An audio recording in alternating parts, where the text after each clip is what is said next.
Satish sir, hello. Yes, yes. Hrishikesh sir, are you ready? Hello. Yes, sir, I'm ready. I'm ready, sir. Okay, okay, okay.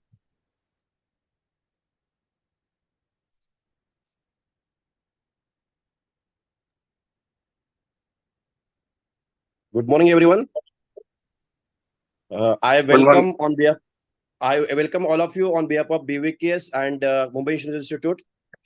Before we begin, I would like to express my sincere gratitude to Mr. Dinesh Bubate, the dynamic leader of BVKS, under whose exceptional guidance and leadership these lectures have been organized. Also, Mr. Sachin Loke, who is making constant effort to continue these lectures. Additionally, I extend thanks to the entire Mumbai Insurance Institute and my fellow team member at BVKS for their hard work in making these virtual lectures possible. Today, we have the privilege of learning from a dedicated and hardworking faculty member who is a true asset to our organization. He is taking the subject of human resource management as a part of the pre-promotional training. His commitment to excellence is reflected in his impressive achievement of scoring 84 marks in the scale 1 to 2 examination, a clear testament to his knowledge and dedication. Currently serving as a health manager in MRO4, he brings invaluable insight and leadership to our sessions. We are fortunate to have him with us today to share his expertise in HRM. Please join me in welcoming Mr. Hrishikesh Kulkarni, a distinguished faculty member whose contributions continue to drive our team forward. Over to you, Hrishikesh sir. Okay, thank you, Satish sir.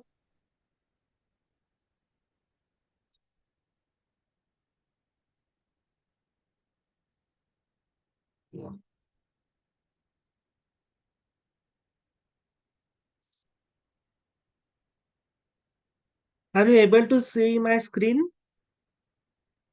Hello? Yes, yes, yes. Yes. Okay. Yes, sir. Yes, sir. It's visible. Okay. Um, our today's topic is HRM. It consists of personal and legal. For legal, it is only CDA rules only. So we will start with HRM theory. There are total 35 slides on management theory and 5 slides on CDA rules.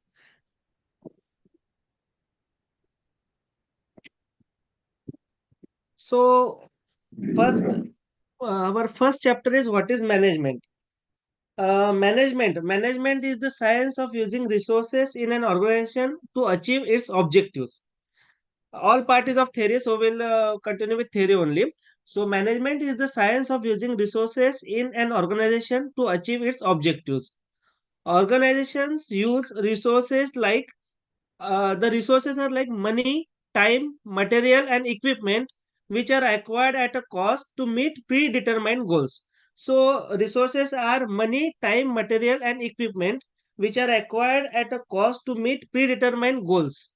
So, there are principles of management. Principles. What are the principles? Means principles guide the process of utilizing these resources. What are the resources? Money, time, materials, and equipment, while the principles guide the process of utilizing the resources. So first point is evolution of management. As per our textbook, management as a formal subject develop over last 150 years, but its practice has existed throughout the history. Chanakya's Arthashastra, one of the earliest works on management.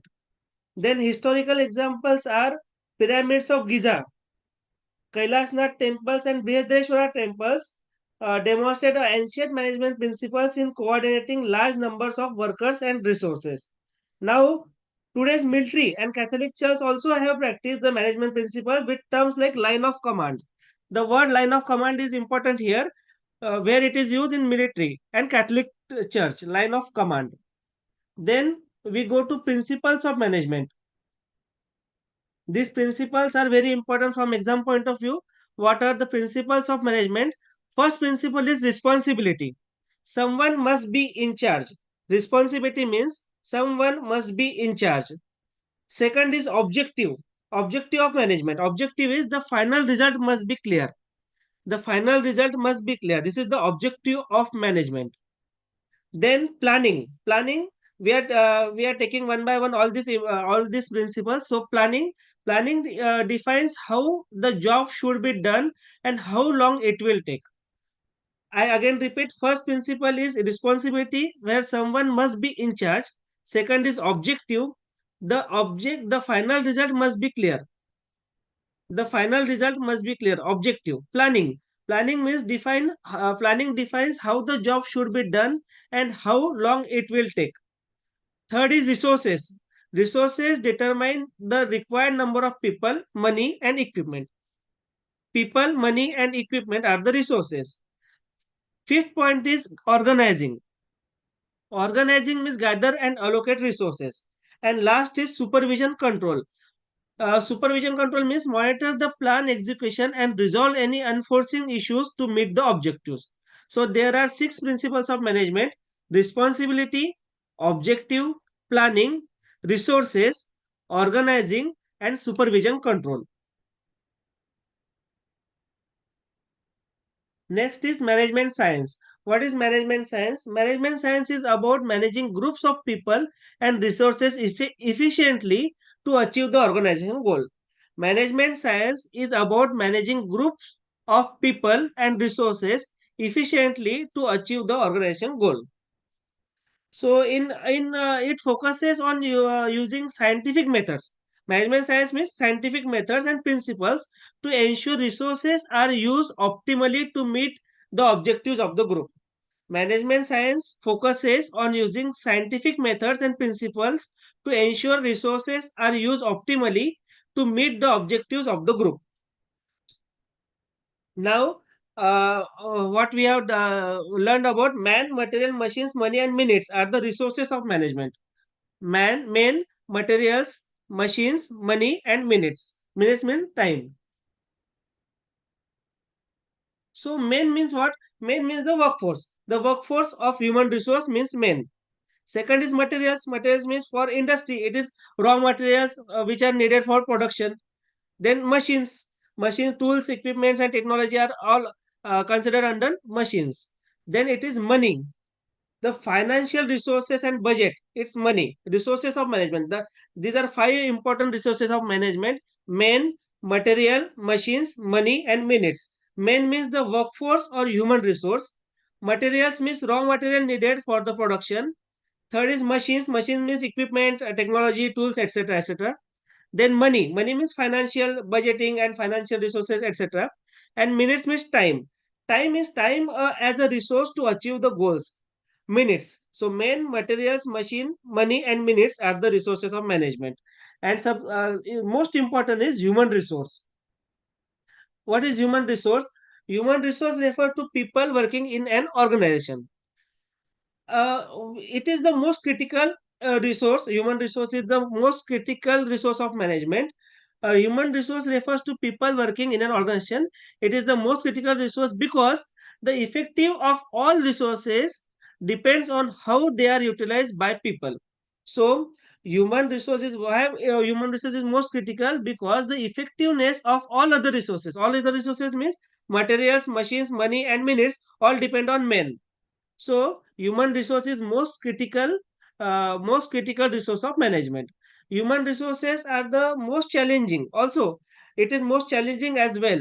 It has due to unique skills and individual ideas and perspective on how tasks should be completed. Human resource are most challenging to manage due to unique skills and individual ideas and perspectives on how tasks should be completed. Then what is the importance of HR management? HR management, proper management of human resources is essential for the success of the organization, since they drive the utilization of all other resources. As human resource drives all other resources, the proper management of human resource is essential. Now we are going to the management theories. Management theories, there are three important theories. First one is Max Weber theory. So Max Weber's theory is about bureaucracy. uh, Max Weber. Max Weber was a German sociologist. He was one of the earliest contributor to the management theory. His book was The Theory of Social and Economical Organization. His book was The Theory of Social and Economic Organization, where he described formal organization as legal rational system, which he termed as bureaucracy. What is bureaucracy? Bureaucracy is legal rational system as described by Max Weber in his book Social and the Theory of Social and Economical Organization. The Theory of Social and Economic Organization was his book in which he described legal rational system as bureaucracy. So bureaucracy is the most important word about Max Weber. So key component of bureaucracy are, there are various components of bureaucracy. So first is division of labor. Division of labor. Max Weber's theory of bureaucracy, first point is division of labor. In division of labor, he clearly defined tasks for each level and position. So division of labor should be clear. There should be task at for each level and position. It is called as division of labor. Second is hierarchy of position. Hierarchy of position means defined chain of commands with clear responsibilities and accountability. Hierarchy of positions is defined chain of commands with clear responsibility and accountability. First is division of labor. Second is hierarchy of positions. Third is uniformity of rules. So rules will be uniformly applied to everyone. It is known as uniformity of rules. Fourth is impersonality. So decisions made without personal consideration, that is recruitment, placement, promotion, etc., should be made without personal consideration. So there should be impersonality. Questions may be asked that decisions made without personal consideration, recruitment, placements, etc., it is known as impersonality according to Max Weber's theory of bureaucracy. Next it is primacy of merit. Position filled based on competence, not social or political connections. Primacy of merit. Positions filled based on competence, not social and political connection. This is most important point. Max Weber's theory is very important from the exam point of view. So I again repeat all the 5 points. First is division of labor. Clearly defined task for each level and position. It is known as division of labor. Second is defined chain of command with clear responsibilities and accountability. It is known as hierarchy of positions. Third is consistent rules on conduct and discipline applied to uniformly on everyone. It is uniformity of rules. Secondly, decisions made without personal considerations, recruitment, placement, promotion are based on qualification. It is impersonality. Without personal consideration is impersonality. And last is position filled based on competence, not social and political connection, is primacy of merit. So principles of bureaucracy are impersonality, hierarchy, and another one is rationality. Rationality, it emphasizes impersonality and maintains written records or to documents basis on actions and decisions. So this is the Max Weber's ideal bureaucracy theory: division of labor, hierarchy of position, uniformity of rules, impersonality, and primacy of merit. Now, this is very old theory, but modern views on bureaucracy are also important. While bureaucracy is often viewed negatively today because it is associated with delays and red tape, Weber's principle of hierarchy, division of labor, and uniform rules still form the foundation of most of the organization. Although the bureaucracy theory is viewed negatively today because it is associated with delays and red tape, Weber's principle of hierarchy, division of labor, and uniform rules still form the foundation of most of the organization. Bureaucracy can be seen in everyone settings such as restaurant, cinema theaters, and department stores where every employee has a defined role. Bureaucracy, when every employee has a clearly defined role, it is known as division of labor. So bureaucracy can be seen in everyday settings such as restaurants, cinema theaters, and departmental stores where every employee has a defined role. In practice, large organizations like insurance companies, like our companies, large organizations like insurance companies operate based on bureaucratic structure to ensure consistent service and uniformity across different offices of employees. Like our insurance companies, bureaucratic structures are used the consistent service and uniformity across different offices and employees. Now, clear policies, systems, and uniform actions ensure consistent customer service and efficient task performance. This is all about Max Weber's theory of bureaucracy.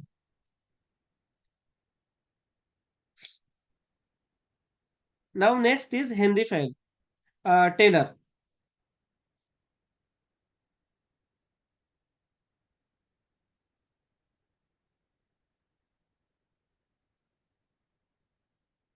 All these theories are very important from exam perspective.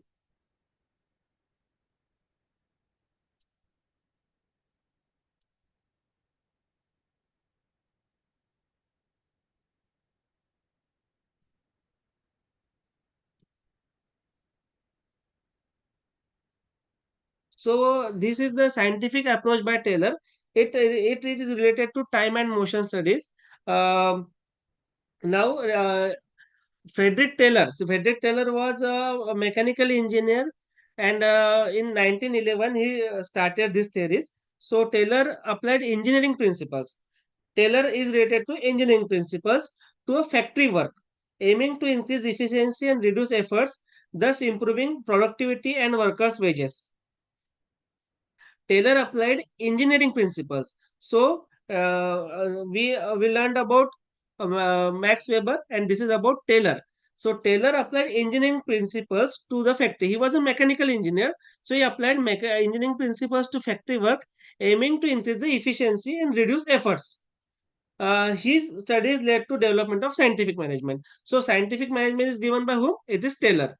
So key principle of Taylor's scientific management include the most important topic is time and motion studies. Every what is time and motion studies? See, every job must be studied in terms of time taken and the process involved. Every job must be studied in terms of time taken and process involved. So time taken and process involved is important. So it is known as time and motion studies. These studies help define standard work methods to improve the efficiency. So every job must be studied in terms of time taken and process involved. This is known as time and motion studies given by Taylor. So scientific basis of wages. Another point is scientific basis of wages. Time and motion studies should replace rule of thumb methods to decide wages and job qualification. So on the basis of time taken and process involved, the wages should be decided.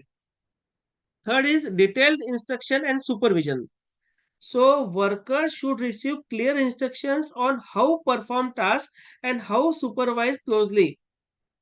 Workers should have clear instructions and supervise closely to avoid wastage of resources. So detailed instruction and supervision is also related to Taylor's time and motion studies, which is a scientific approach where clear instructions should be given to the workers and supervised closely to avoid wastage of resources. Then next is proper training.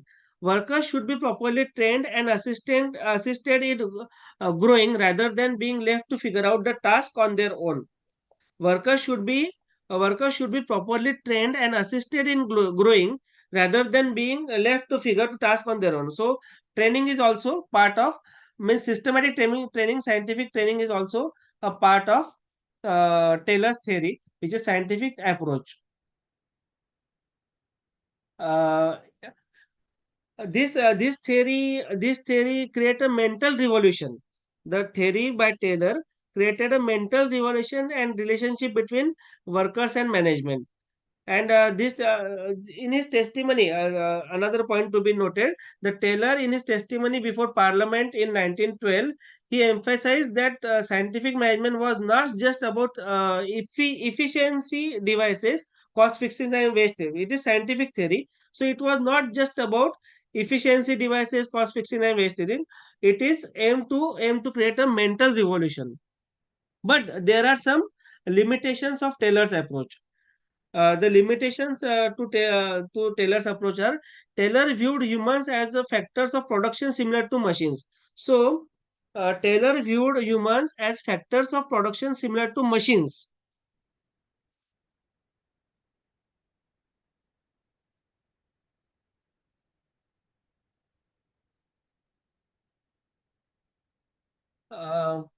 Uh, the limitations of Taylor's approach. Taylor viewed humans as approach of production similar to machines, focused on self-interest and financial incentives.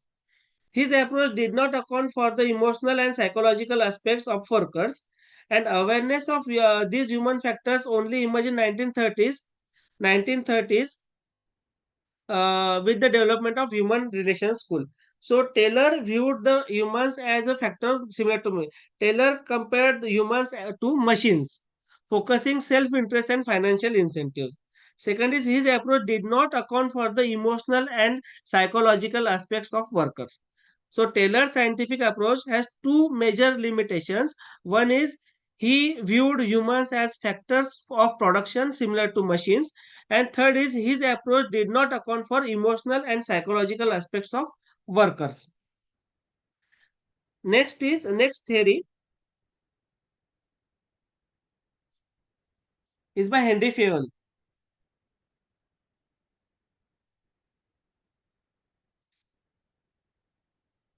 This is the most important theory, and there are 14 principles on which there will be surely questions asked. So Fayol's theory is administrative theory. We have learned about Max Weber, Taylor, and this third one is Fayol. Henry Fayol was a French industrialist, and he has experience in managing a mining company. So, first theory of general management, which is also called as administration theory, introduced in 1916. Fayol's contribution was broader than Taylor, covering almost all management functions. So, this theory was in detail. There are 14 principles of management which we will take one by one.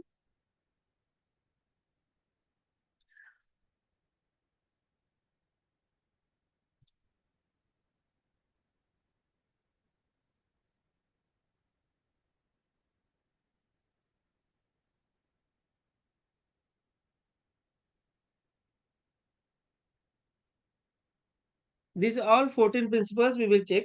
Um, First is division of work. Division of work, it is a specialization or at all levels increase ability, confidence and accuracy leading to improved output.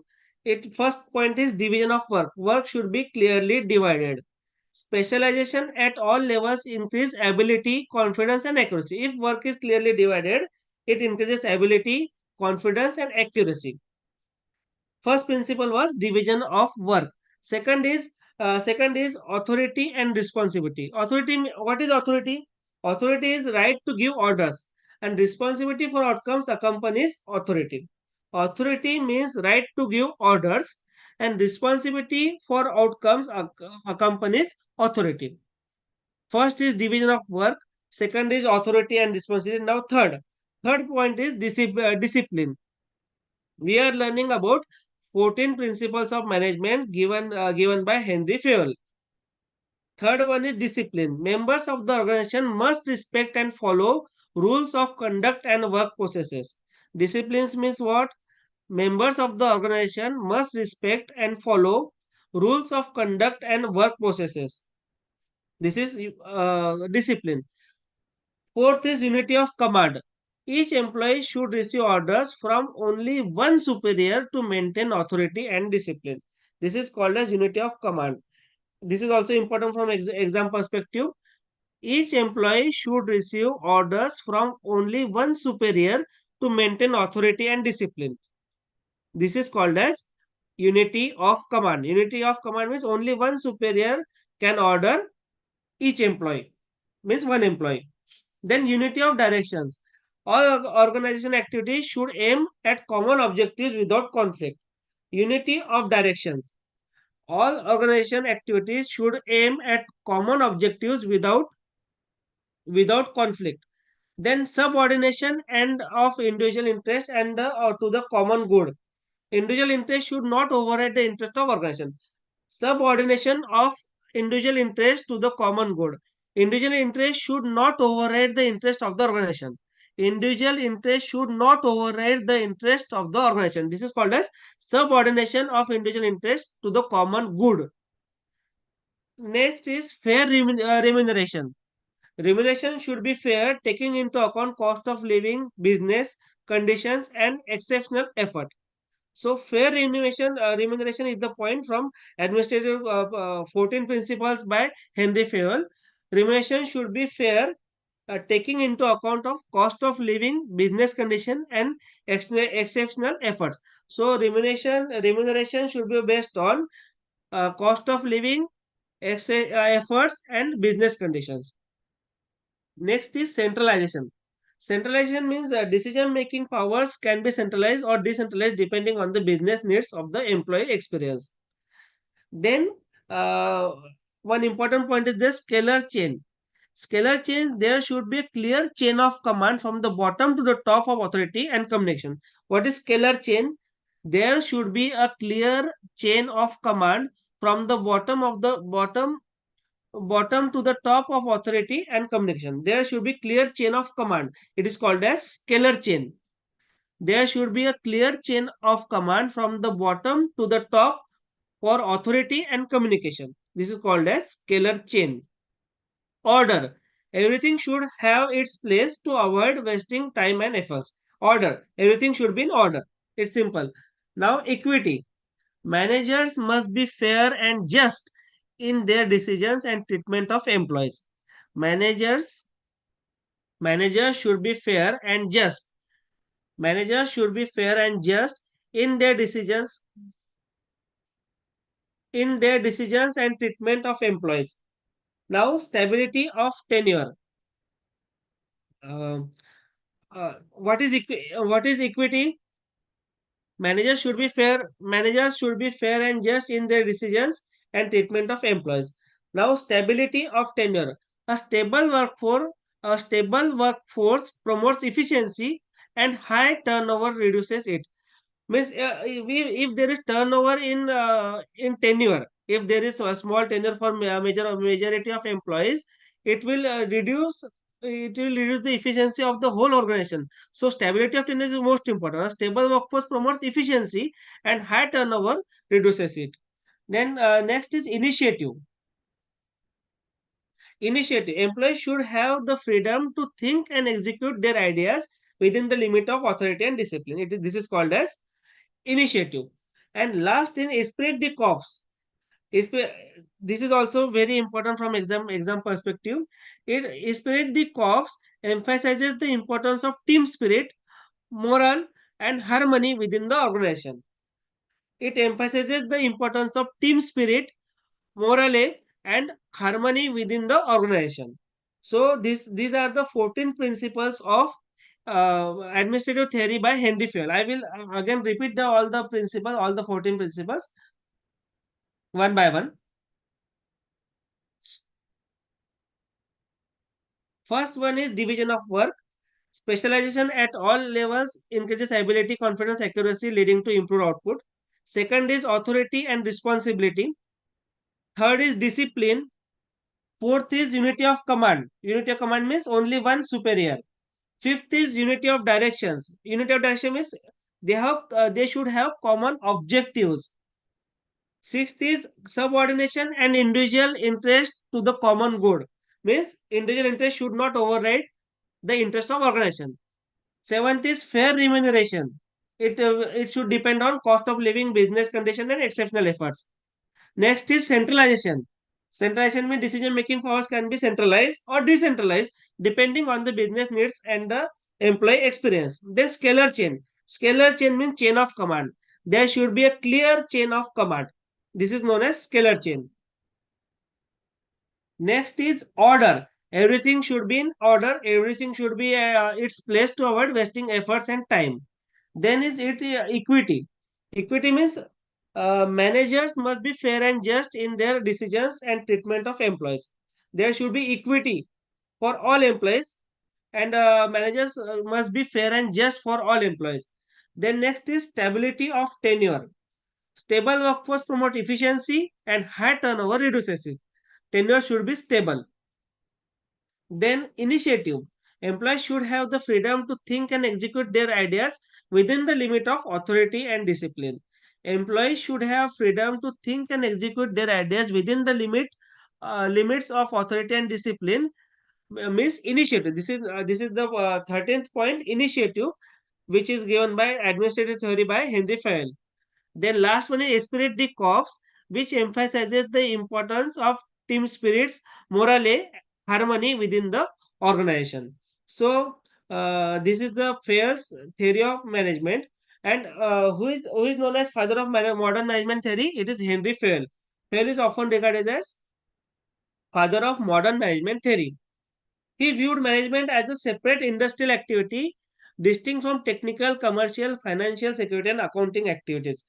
Means management is a separate industrial activity which is distinct from technical, commercial, financial, security, and accounting activities. Fayol's principles of management covered basic management functions of planning, organizing, staffing, leading, and controlling. But there is one comparison between Taylor's scientific management and Fayol's this theory, so administrative theory. So Fayol's approach complements Taylor's focus on operative levels, while Taylor concentrated on work processes. Fayol had broader top management perspective. So top management perspective is given by Fayol, while Taylor concentrated on work processes. Next point is system approach. There are two types of system: closed system and open system. But what is system?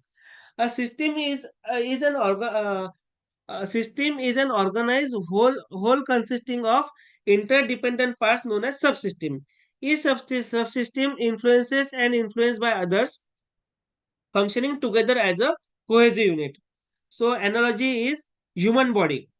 Like human body, which functions through the coordinated efforts of various systems. That is nervous system, digestive system, respiratory system, like that. There is also one system. There are also various system in the while in the management. So there is dynamic relation. Closed system and open. A system has dynamic interrelated parts. Like our body, there are various system: nervous, digestive, respiratory. There are various system in management also, in industries also. So there are two types of important system which you can see on the screen: closed system and open system.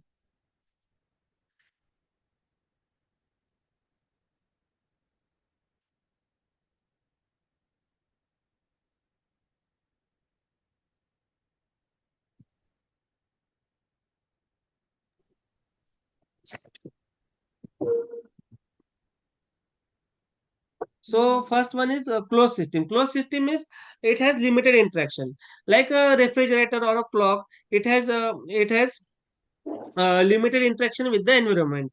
But open system which engages with the environment by receiving inputs, transforming them, and sending outputs. Organization function as open system, taking in resources, people, material, information, and producing outputs. So organization is an open system. Organization is an open system which taking in resources like people, material, information, and producing outputs. So systems are very important. Closed system means limited interaction with the environment, like a clock or refrigerator. But open system which engages with the environment by receiving inputs, transforming them, and sending outputs. So organization functions as an open system. So the system approach and contingency approach, there is one another approach, contingency approach.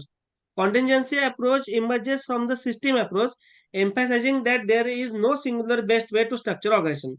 Management practices should be adapted to specific situation and context. So there is no singular best way to structure organization. According to contingency approach, there is no singular best way to structure organization. Management practices should adopt to specific situation and complexity. This approach continues to evolve to enhance organization effectiveness. So the system approach and contingency approach highlight the complexity of the organization and their interaction within internal and external environment. There are two types of approach: closed system like refrigerator and clock, which limited or restricted communication with the surroundings. While in open system, it receives inputs, transforming them and sending outputs. Organizational organizations are functioning like open system. Then next is planning. What is planning? Planning, what is purpose to be achieved? essential to identify the clear purpose before planning. So why planning is important? There are various levels of planning. Like first is chairman's planning. So broad organizational goals, product development, profit targets, long-term strategies. It is a chairman's plan. But departmental levels, we are studying about industrial department. So factory manager, more specific objective relevant to departmental function like production targets or financial planning. Accounts manager will do financial planning, and production planning will be done by factory manager. So objectives become detailed and time bound as one moves down the hierarchy. Means at departmental level, the objective become detailed and time bound when one moves down to the hierarchy. When one moves down to the hierarchy, objectives become detailed and time bound. Missions and goals are also there. The overarching purpose of an organization is mission. What is mission? The overarching purpose of an organization, it remains constant for a significant time and provides rationale for activities. Government of India's mission is outlined in the constitution. It's like this is the example of mission. The government of India's mission is outlined in the constitution. So mission should remain constant for a significant time and should provide a rationale for activities.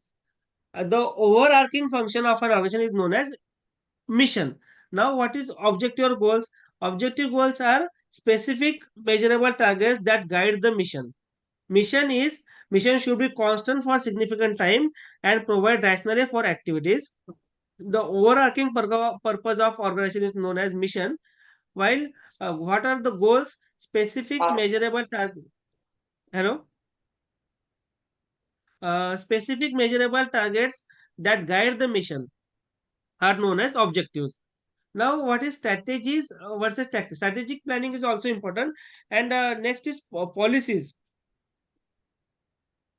Planning is as you can see on the screen. Planning is deciding in advance what to do, how to do, and when to do it.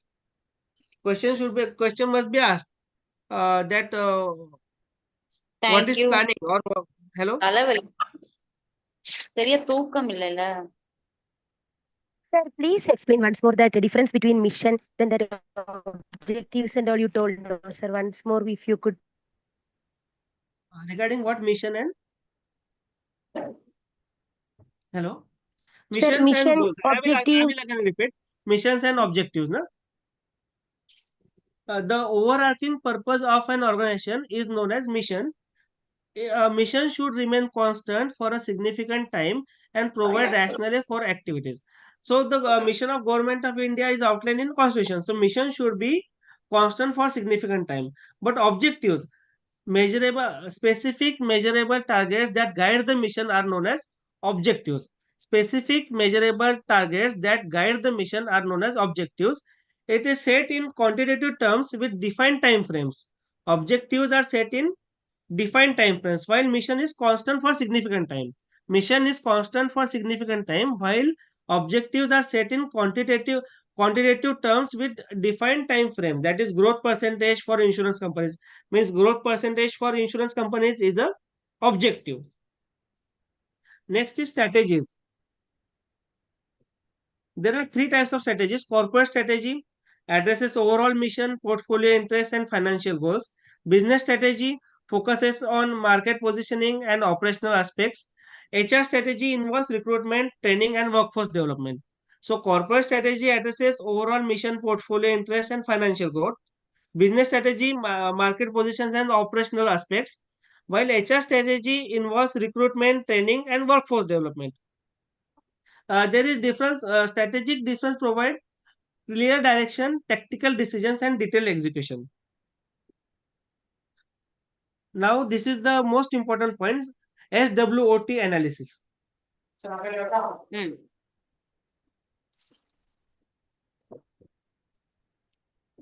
S means strength, W means weakness, O for opportunities, and T for threat. Sir, Yes. sir, before that, policies, procedures, rules, and all there. Programs, schedules, budgets. Okay.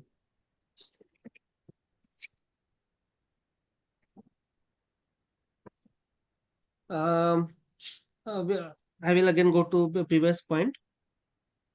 In planning, there are various factors. So, one by one, I will tell you again in short. First is policies. Policies are statements of intent that guide decision making. In one line, I will explain. Policies are statements of intent that guide decision making. Then next is procedures. Procedures are detailed step for carrying out specific activities. Detailed step for carrying out specific activities are procedures. Procedures for handling cash payment in insurance office. This is one example. Next is rules. Next are rules. Specific regulation that dictate permissible actions are called rules. I will again explain all three. Policies are the statements of intent that guide decision making. Procedures are detailed steps for carrying out specific activities, and rules are specific regulations that dictate permissible actions. Rules are specific regulations that dictate permissible actions. Then programs. What are programs? Programs are the set of activities designed to achieve specific objectives within a time frame. Programs are a set of activities designed to achieve a specific objective within a time frame. Schedules. Schedules are sequences of operations and timelines for execution. Schedules are sequences of operations and timelines for execution. So planning is a fundamental managerial function. We summarize planning as planning is a fundamental managerial function encompassing mission definition, goal setting, strategy formulation, policy establishment, procedural guidelines, rule enforcement, program creation, scheduling, and budgeting. Each element plays a crucial role in ensuring organizational effectiveness and alignment with broader objectives. So planning is very important. Next is SWOT analysis. I again repeat: S for strengths, W for weakness, O for opportunity, and T for threats. So SW means strength and weaknesses are internal factors related to organization. It include management styles, policies, morale, decision processes, and resources. While opportunity and threats are external factors. So strengths and weaknesses are internal factors related to organization, which include management styles, policies, morale, decision processing, and resources. While opportunity and threats means OT from SWOT, SWOT analysis we can call this as.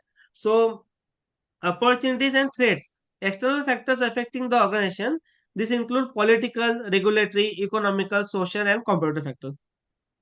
So I again repeat: S for strengths, W for weakness, O for opportunities, T for threats.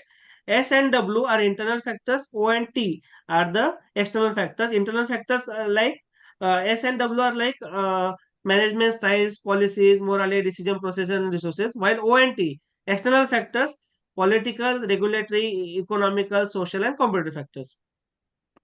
So internal environment analysis is also there. Strengths means resources available for exploitation and capabilities that can be leveraged. Weaknesses, lack of resources of competencies access related to competitors. And third is external means opportunity and threats. Changes in the external environment that can be exploited, and threats, external challenges or risks that must be managed. So there are strategies post SWOT analysis. போட்டுட்டீங்களா அதே போட்டுட்டு போயிட்டு அப்படியே தோத்துட்டு Strengthen the strengths, overcome or neutralize the weakness, take advantages of the opportunities, and overcome the neutralize the effects of the threats. So you can see the SWOT on screen.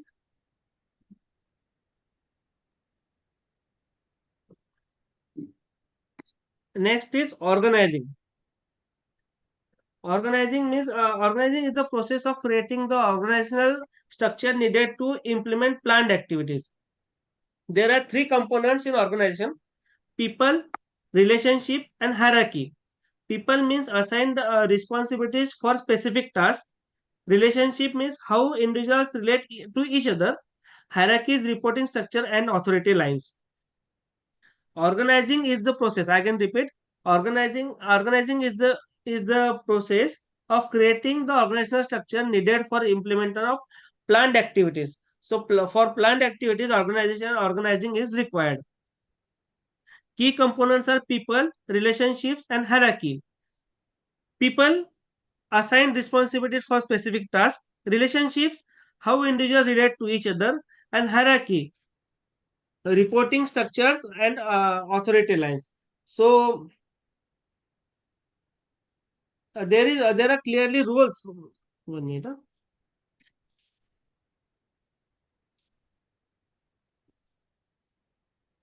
There are various relationships in organization. So like subordinate, superior, peer, team dynamics. Roles grouped under common superior for from section or department, marketing, legal, personnel, and functionality. So organizing is a critical management function. Organization establish a framework for efficient operation and task resolution by clearly defining roles, responsibilities, and authority. Organization can enhance coordination and responsiveness.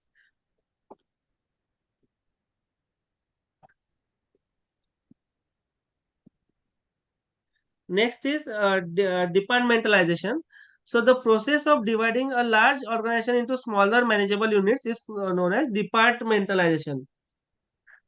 The process of dividing large organization into smaller manageable units is known as departmentalization. Uh, the grouping can be done by various methods, that is by functions. Similar activities of group recruitment, claims, this is known as departmentalization. Then by product, separate division for different products, boilers, water purification, etc. So departmentalization can be done in various ways. First is by function. Function means similar activities grouped together. By product, like boilers, water purification, separate division for different products. By region, regional offices manages activities specific to local markets.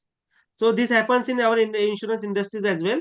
By customer types, separate departments for different customers. That is corporate clients, individual customers in our company, that bank, assurance agency, etc., etc. By customer types. So departmentalization can be done in various principles: by function, by product, by region, by customer type. So on screen you can see board of directors there, then chief executive officer, then production department, purchase department, finance department, marketing department. This is departmentalization. It is done by function. Then by product also we can do by region. Regional offices are there. By customer type, separate departments for different customers. Then line and staff functions. Now what are line and staff function? Line function directly contribute to the core business. Line function directly contributes to the core business, that is selling, production. A line function is one that produces result directly in its core business areas, while staff function is one that provides support services like legal advising or planning. This is staff function. But selling, production is line function. I again repeat, directly contribute to the core business, line function. Provide support services is staff function. So legal advice, planning, etc. are staff functions, while selling production is line function. Span of control is also there. So it span of control refers to the number of subordinates reporting to a superior. What is span of control? Span of control refers to the number of subordinates reporting to a superior. Its importance is it affects efficiency, productivity, and communication within the organization. So factors influencing what is span of control? Span of control is refers to the number of subordinates reporting to a superior, and factors influencing span are nature of work, simple or complex tasks, capabilities of subordinates, managers'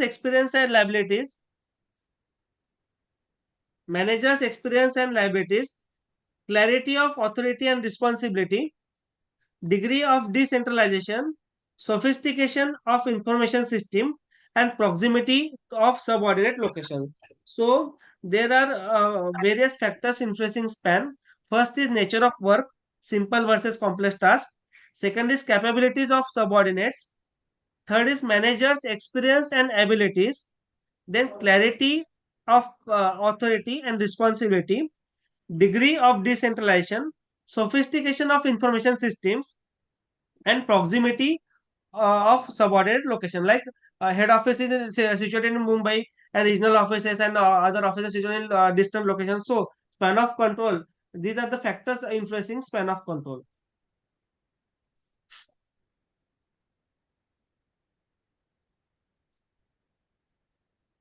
Now, various other management functions are also there. These are like delegation, staffing, leading, decision making, controlling, and coordination. So, what is delegation? These are also important from exam perspective. So, one by one, we will take on these points. So, delegation is first point. Delegation. What is delegation? Delegation is the process where manager transfer authority and responsibility to subordinate. There is a difference between task and delegation. See, uh, assigning task means involves minimal responsibility, but delegation means it is a process where the manager transfer authority and responsibility to a subordinate for decision making and achieving results. But task is what? Task is a minimum responsibility, and it is time bound process. So delegation involves setting objectives and allowing discretion in achieve. Discretion is most important in delegation. Delegation involves setting objectives and allowing discretion in achieving them. There are barriers in delegations are autocratic relationship, belief in personal capability, lack of confidence in subordinates, insecurity about subordinates outperforming them. This is also one of the reasons. This is also the barrier. Insecurity about subordinate outperforming them. These managerial barriers are there. Insecurity about subordinate outperform. So the subordinate staff may outperform than the manager. This is the barrier in delegation. Second is what are the barriers for subordinates? Lack of interest in high responsibilities. The barriers in delegations are for subordinates. Are lack of interest in higher responsibilities, fear of criticism, perceived lack of resources or skills, or resistance due to peer pressure or union influence. So, subordinate barriers are lack of interest in higher responsibilities, fear of criticism, perceived lack of resources or skills, resistance due to peer pressure or union influence. This is all about delegation. Now, next is staffing. What is staffing? Staffing is the function of organizing that involves recruiting, selecting, training, and developing employees. Staffing is a function of organizing that involves recruiting, selecting, training, and developing employees. So there are three classes of workers. First one, core workers like us, full-time, qualified professionals and managers. Second is contractors, routine work outsourced to specialist agencies. And third is flexible workforce, part-time and temporary workers adaptable to needs. So this is about staffing. Then next is decision making. Decision making, this program decisions and non-program decisions are there. Program decisions follow established rules and policies like underwriting. Established program decisions follow established rules and policies like underwriting, while non-program decisions require discretion and typically strategic. கொஞ்சம் ஒட்ட வெட்டிக்கோங்க. Non-program decisions require discretion and are typically strategic. So, like permanently closing a branch is a non-program decision, while underwriting and accounts works are program decision to follow established rules and policies. Which follow established rules and policies are program decisions, while non-program decisions require discretions and are typically strategic. Futurity of decisions. Decisions today influence future outcomes based on our past experience. So it is called as futurity in decisions. Then next is coordination. What is coordination? Coordination means ensure all activities are sequenced and integrated properly. Coordination means all activities are sequenced and integrated properly.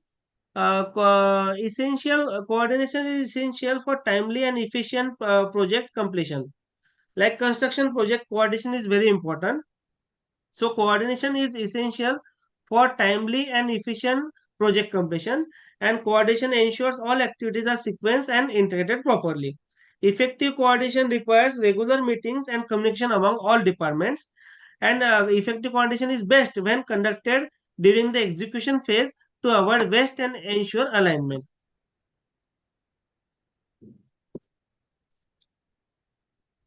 Now, what is human resource management, HRM? Management is the process of using resources to produce goods and services. Various types of resources, materials, finance, operational, time, and personnel require different management approaches. Effective management focuses on maximizing resources utility and minimizing waste. So, management is the process of using resources, produce goods and services. So, what is the most important, most valuable asset for any company or any industry? It is employees. So, over time, it has become clear that employees are the most crucial assets of an organization. A strong workforce is essential for executing plans and driving success. Machines and technology depend on the skills and engagement of people. So, personnel management traditionally involves uniform handling of recruitment, salaries, leaves, disciplinary matters with focus on maintaining the workforce as means of production. So, workforce means employees are the means of production. So, personnel management traditionally involves uniform handling of recruitment, salaries, leaves, disciplinary matters, and focus on maintaining the workforce as a means of production. Human resource management recognizes there is a difference between HRM and personnel management. Human resource management recognizes the individuality and complexity of employees. HRM seeks to enhance employees' potential and satisfaction, understanding that they can choose to withdraw their skills. So the difference between, I again repeat, the difference between personnel management and human resource management. Personnel means recruitment, salaries, leaves, etc. But human resource management is it recognizes the individuality and complexity of employees. HRM recognizes the individuality and complexity of employees. It seeks to enhance employees' potential and satisfaction, understanding that they can choose to withdraw their skills. So there are key functions of HRM. First is acquisition. What is acquisition? Recruitment and placement of personnel. Recruitment and placement of personnel is acquisition. Second is development. Development means training and skills enhancement. There are four key functions of HRM. First one is acquisition, like recruitment and placement of personnel. Second is development, training and skills enhancement. Third is motivational, engaging and inspiring employees. And fourth is maintenance, ensuring job satisfaction and work-life balance. Acquisition, development, motivation, maintenance. Acquisition, recruitment, development means training, motivation means engaging and inspiring employees, and fourth is maintenance, ensuring job satisfaction and work-life balance. So developments affecting HRM. What are the developments which affect the HRM? First is legislation.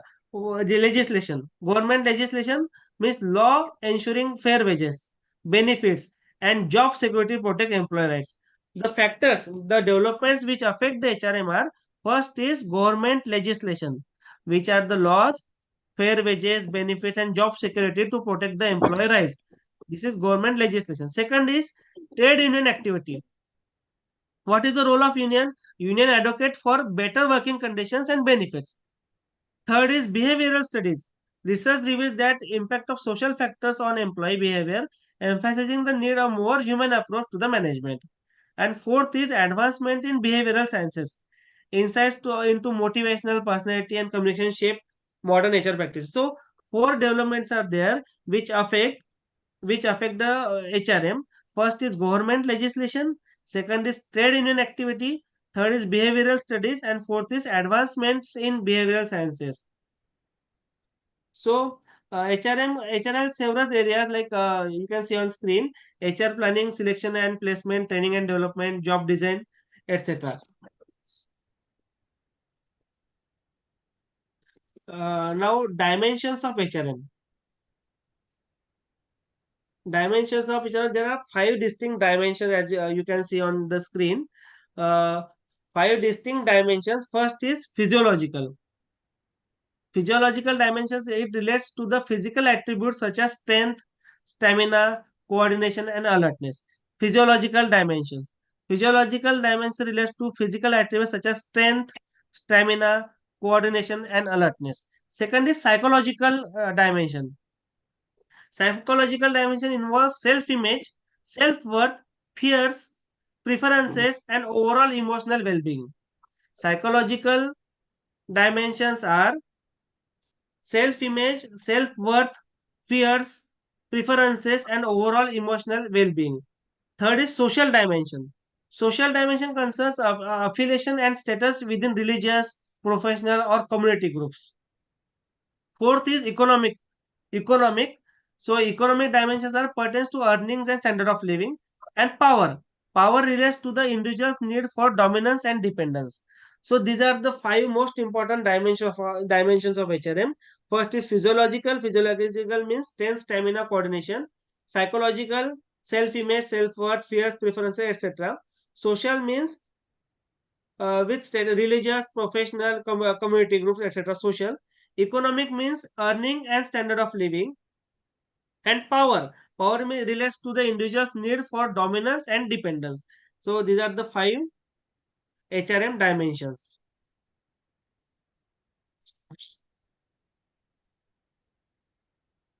Behavioral sciences. Um, there is a distinction between HRM and HRD. HRD for human resource development and HRM for human resource management. What is HRM? HRM is a comprehensive approach to managing all aspects of human resources, including recruitment, performance, training, and overall employee management. While what is HRD? HRD is a subset of HRM focused specially on individual growth, skill acquisition, and competency enhancement through training, education, and job rotation. What is HRD? I can repeat. What is HRD? A subset of HRM focused specially on skill, individual growth, skill acquisition, and competency enhancement through training, education, and job rotation. Means HRD is a subset of HRM focused specifically on individual growth, skill acquisition, and competency enhancement through training, education, and job rotation. So, what are the foundations of HRM? First is psychology.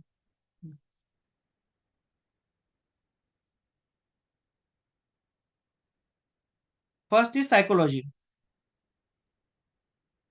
Studies learning patterns, perception, personality, and develop workplace issues such as fatigue, boredom, and stress.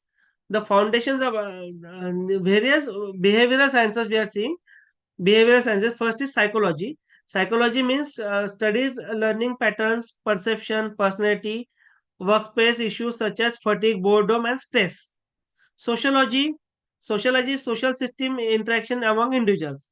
Sociology contributes to understanding group dynamics, organizational culture, communication, power conflict, and intergroup behavior. Social psychology. Social psychology blends psychology and sociology. What is social psychology? It blends psychology and sociology to explore attitudes, communication, and group decision making processes. And social psychology focuses on the effects of change on individual groups. And additional behavioral science is anthropology. What is anthropology? Anthropology studies human activities and culture, helping understand differences in values and behaviors across cultures and organization. What is anthropology? Anthropology studies human activities and cultures. Next is political science. Political science examines power dynamics within organization, focusing on how power struggles influence decision making and behavior. Political science, power dynamics within organization. What is political science in this? Second last point is political science. It examines power dynamics within organization, focusing on how power struggles influence decision making and behavior. And last is organizational behavior. Organizational behavior focuses on the complexities of individuals within the organization. Organizational behavior emphasizes that behaviors can vary based on context, avoiding prescriptive recommendation. So these are the behavioral sciences. HRM and HRD, while often used interchangeably, serve distinct roles. HRD is subset of HRM. While HRM provides a broad framework for managing human resources, HRD emphasizes individual development. Insights for behavioral sciences include psychology, sociology, anthropology, which are crucial for understanding enhancing the employee behavior and organizational dynamics. Next is perception. What is perception? Perception influences behavior. It is the interpretation of stimuli which may not align with reality. What is perception? Perception is an important concept of great relevance in HRM. It affects behavior of people. So perception influences behavior. It is the interpretation of stimuli which may not align with reality. Subjective nature, it is of subjective nature. Different individual can react differently to the same stimulus. For example, a sunset can evoke various emotion in different people. So different individuals can react differently to the same stimulus. Types of where there are various types of stimuli, shapes, movements, colors, sound, touch, smell, etc. So selective individuals do not react to all stimuli. Attention is selective, leading to difference in perception. Memory interaction. Responses to stimuli are influenced by past experiences, beliefs, and values. So, reasons for different, there are various reasons for different perception. First is sensory limitation. Sensory limitation, capacity of our senses can be restrict awareness. Second is inadequate exposure. Limited contact with the external world can skew perception. Then limited data, insufficient information can lead to correct interpretation. Then personal beliefs and values. Pre-existent beliefs shaped by upbringing and experiences can color perception. So stimuli include shapes, movement, color, sound, touch, smell, etc. Perceptual error is the difference between reality or fact and perception. Then next point is job analysis and job description. Activities. What is job analysis? Job analysis is a crucial for HR planning, helping assess an individual capabilities for specific roles by identifying necessary job-related activities. Job analysis is crucial for HR planning, helping assess individuals' capabilities for specific roles by identifying job-related activities. So, what are the job-related activities? Basic operations.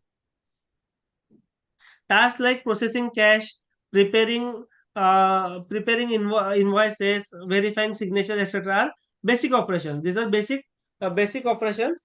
Second is supervisory functions, monitoring basic operations performed by others and assisting them. Supervising means monitoring basic operations performed by others and assisting them. Third is managerial functions, setting objectives and planning for the future. These are managerial functions. So there are three types of activities. First is basic, like invoices, signatures, etc., etc. And second is supervisory functions, monitoring basic operations, and managerial functions, setting objectives. Means setting objective and planning of the future done by whom? Managers.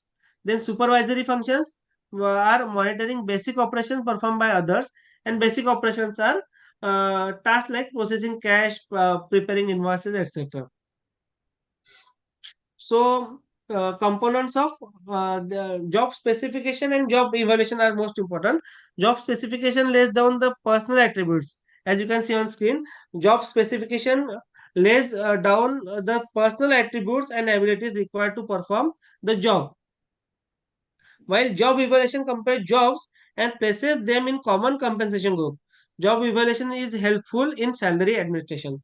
So, job specification lays down the personal attributes and abilities required to perform the job, while job evaluation compares jobs and places them in common compensation group. Job evaluation is very helpful in salary administrations.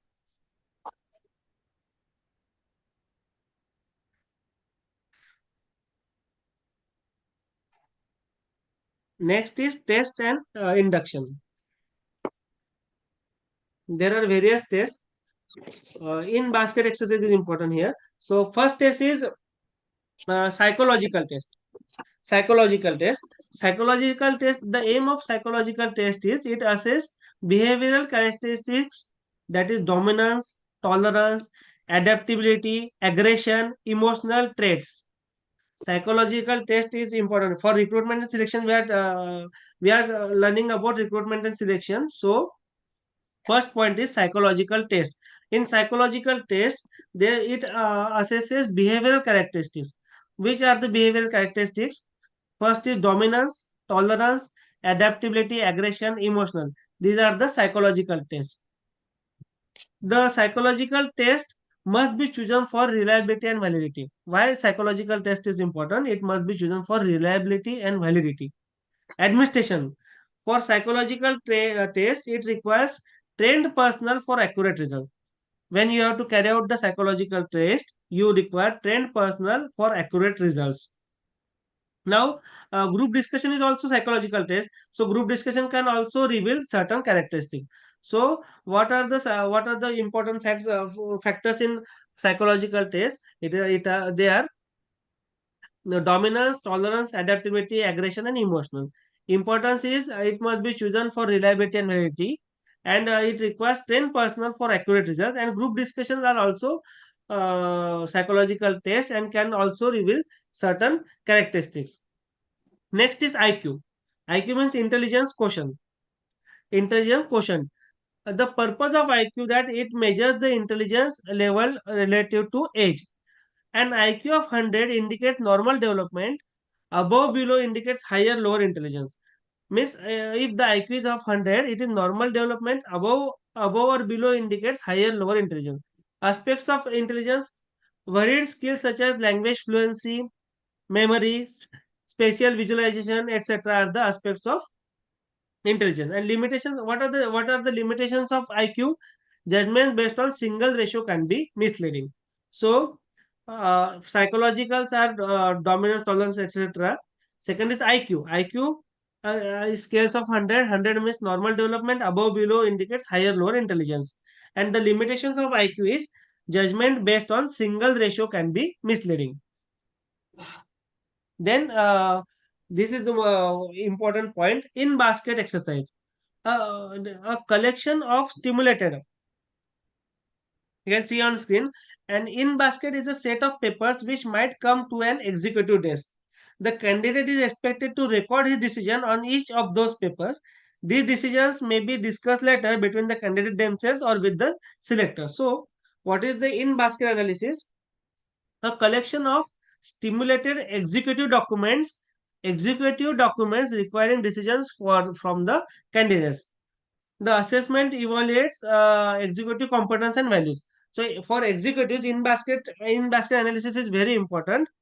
A collection of stimulated executive documents requiring decisions from the candidates are there, and assessment evaluates executive competence and values.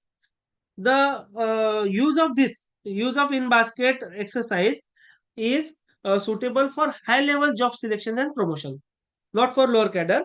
It are required. This in basket exercise is required for high level or suitable for high level job selections and promotions. Data availability. Internal candidates may not need extensive procedure due to existing HRIS data. Next is references and medical tests. References are also their role. References and medical tests. So provide secondary data post selection. The medical tests and references are done all post selection. Before selection also references are important. But confirmation validates suitability but do not determine it. Now reference and medical tests. They provide secondary data post selection. Reference and medical tests provide secondary data post selection. And last is induction. Induction means initial training. All new recruits receive uniform information about the organization. What is induction? Induction means all new recruits receive uniform information about the organization. Job specific training is there. After initial days, tailored inputs based on specific job roles are provided. Job description, rules, procedures, authority and responsibilities also provided in the induction process. So what is induction? All new recruits receive uniform information about the organization. After initial days, tailored input based on specific job roles are provided, and the information provided, job description, rules, procedures, authority, and responsibilities given in the induction process.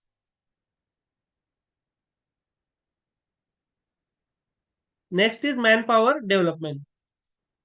Manpower development focuses on enhancing employee skills, knowledge, competencies for organizational effectiveness.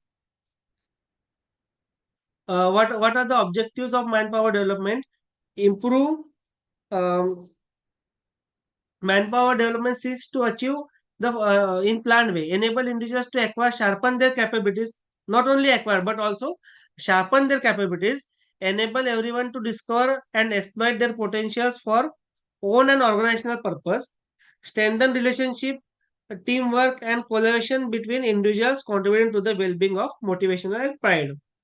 So, manpower development improve individual and organizational performance, foster employee engagement and job satisfaction, proper workforce for future challenges. And next is what are the components in manpower development? There are four components. First is training, second is career development, third is performance management, and fourth is succession planning. Succession planning is important. So training, skill enhancement programs tailored to job requirements is called a training. Skill enhancement means training. Career development, pathways for growth and advancement within the organization is career development. What is career development? Pathways for growth and advancement within the organization is career development. Third is performance management, continuous feedback and evaluation to align individuals' goals within organizational objectives. What is performance management? Continuous feedback and evaluation to align individual goals within organizational objectives. And last is succession planning, identifying and preparing future leaders within the organization. What is succession planning? Identifying and preparing future leaders within the organization is succession planning. So what are the methods? What are the methods for manpower development? On-job training, OJT, workshops and seminars. We can also do e-learning and online courses, mentoring and coaching. Various methods are there for manpower development. But what are the benefits of manpower development? Are increases productivity and efficiency, reduces employee turnover. Employee turnover means people leaving the company. Reduces employee turnover, enhances organizational competitiveness, promotes a culture of continuous learning and adaptability. What are the benefits of manpower? What are the benefits of the manpower development? Increases productivity and efficiency, reduces employee turnover, enhances organizational competitiveness, promotes a culture of continuous learning and adaptability. But what are the challenges in manpower development? First is identifying training needs accurately. Identifying training needs accurately. Second is ensuring participation and engagement, and measuring the effectiveness of development programs. So, effective manpower development is essential for fostering a skilled and motivated workforce that can drive organizational success. This is all about motivation, manpower development. And next is dimensions. Uh, these are the dimensions. Uh, so first one is dimensions of individual developments are there. So first is ability to maintain equanimity. So maintains emotional balance during crisis. Facilitates clear thinking and effective decision making. And lack of equanimity can lead to extremes of anger, depression, panic, hindering problem solving. So there are 3 points: equanimity. Second is assertiveness. Assertiveness means skill derived for equanimity, balances between submissiveness and aggressiveness. Decision making, importance of decision making based on factual data, avoid acting on hunches and confusing facts. Next is contentment, acceptance of one's current position while striving to do one's best. What is contentment? It reduces the anxiety about outcomes and prevents dissatisfaction and disappointment. Then learning from experience, reflective observation of past experiences to foster personal growth. Sharing experience with others enhances mutual learning and demonstrates professionalism. Next is ability to see facts. Ability to see facts recognizes reality as it is without distortion from personal biases and fantasies, increases self-awareness and environmental awareness. And other-centeredness. Other-centeredness means focuses on the needs and perspectives of the others rather than being self-centered. Promotes respect. What other-centeredness gives? It promotes respect, collaboration, and positive interpersonal relationship. Self-centered behavior can lead to manipulation, suspicion, and difficulty in collaboration. Then next is training. No manpower training, principles of learning, training, learning, and counseling. So learning, desire to learn. Individuals learn best when they see the value of training. Continuous feedback is necessary. Reinforcement, positive reinforcement encourages the repetition of desired behavior.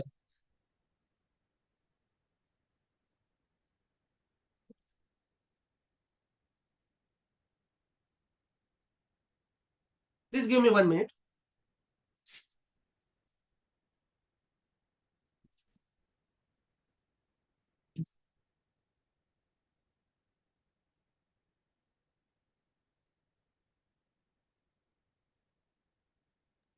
Can't hear anything.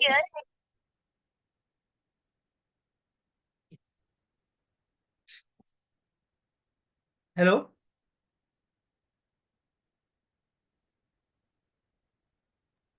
Yes, Yes, sir. sir. Now we can hear. I will share everything. I will share everything with multiple answer questions as well as the short points of this book.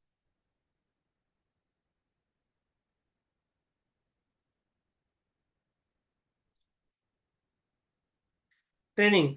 So regarding training, we are going on principles of learning. So desire to learn. Individuals learn best when they see the value of training. Feedback. Continuous feedback enhances learning effectiveness. Reinforcement. Positive reinforcement encourages the repetition of desired behavior.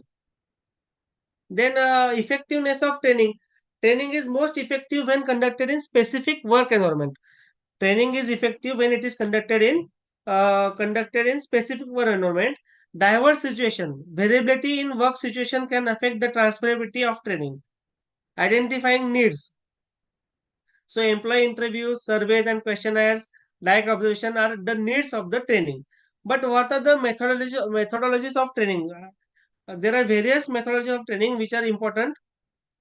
First is apprenticeship. So hands-on training for skill acquisition often used in craft and professions.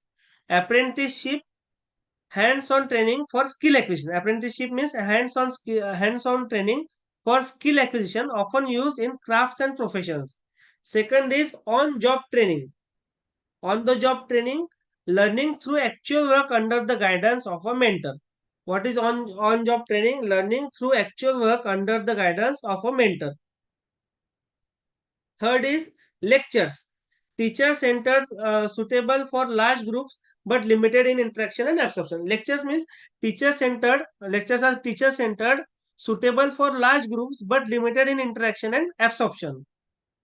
Fourth is conference, seminar, workshops. They are group centered, learning with discussions, practical experiences, and in depth analysis. Conferences, seminars, workshops are group centered, means lectures are teacher centered, while conferences, seminars, workshops are group centered, learning with discussion, practical experiences, and in-depth analysis. Case studies, real life scenarios analyzed for problem solving and analytical skill. Real case studies are real life scenarios analyzed for problem solving and analytical skills. Role play, acting out scenarios to develop interpersonal skills. Role play means acting out scenarios to develop interpersonal skills. Next is program instructions, PI. Program instructions means step-by-step learning with immediate feedback. Program instructions means step-by-step learning with immediate feedback. Next is CAT, C-A-T, Computer Aided Training. Interactive learning through computer programs.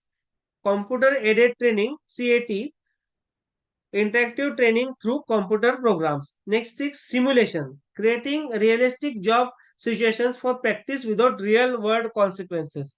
Simulation means creating realistic job situations, realistic job situations.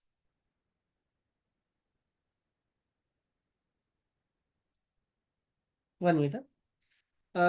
Simulation means creating realistic job situations for practice without real world consequences. Then is model office. Model office. What is model office? Model office is simulation. Model office is a simulation office task to understand the interconnectedness of roles. Model office is simulating office tasks to understand interconnected roles. And in basket exercise. In basket exercise, assessing decision making and prioritization of simulated work scenarios. Next is game. Next are games. Competitive decision making activities that enhance strategic thinking. And last is sensitivity training. T groups. T groups are self-awareness and interpersonal skill development in an unstructured group setting. In an unstructured group setting, self-awareness and interpersonal skill development is there. So it is sensitivity training. So what is learning versus unlearning? Challenges of unlearning. Adults often resist changing established behaviors and beliefs. Adults often resist changing established behaviors and beliefs. New learning is accepted when individuals see its validity. Example, employee may learn a new work method but resist changes affecting their identity or values. So there are various stages of learning. Recognition, first is dissatisfaction, unfreezing, conversion, and rephrasing. So dissatisfaction means recognition of the need of change. Unfreezing, questioning existing beliefs and behavior. Unfreezing, what is unfreezing? Unfreezing means questioning existing beliefs and behaviors. Unfreezing means questioning existing beliefs and behaviors. Conversion means adopting new values and behaviors. And rephrasing means internalizing changes so that they become part of individual behavior. Unfreezing means questioning existing beliefs and behaviors, while rephrasing means internalizing changes so they become part of individual's behavior. And another point is coaching and mentoring. Coaching means focused on specific tasks with a close mentor-mentee relationship. Focused on specific tasks. Coaching means focused on specific tasks with a close mentor-mentee relationship. While mentoring is long-term guidance from senior employee encompassing broader career development. Coaching focuses on specific tasks with a close mentor-mentee relationship, while mentoring is long-term guidance from a senior employee encompassing broader career and development. So evaluation is also there. This is all about training, learning, and counseling. Then next is appraisal.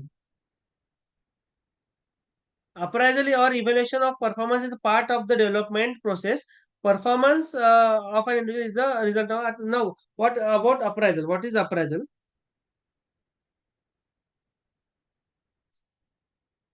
What is performance? We will first see performance. Performance is determined by three factors.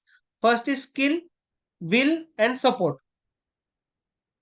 As you can see on the screen, skill, will, and support.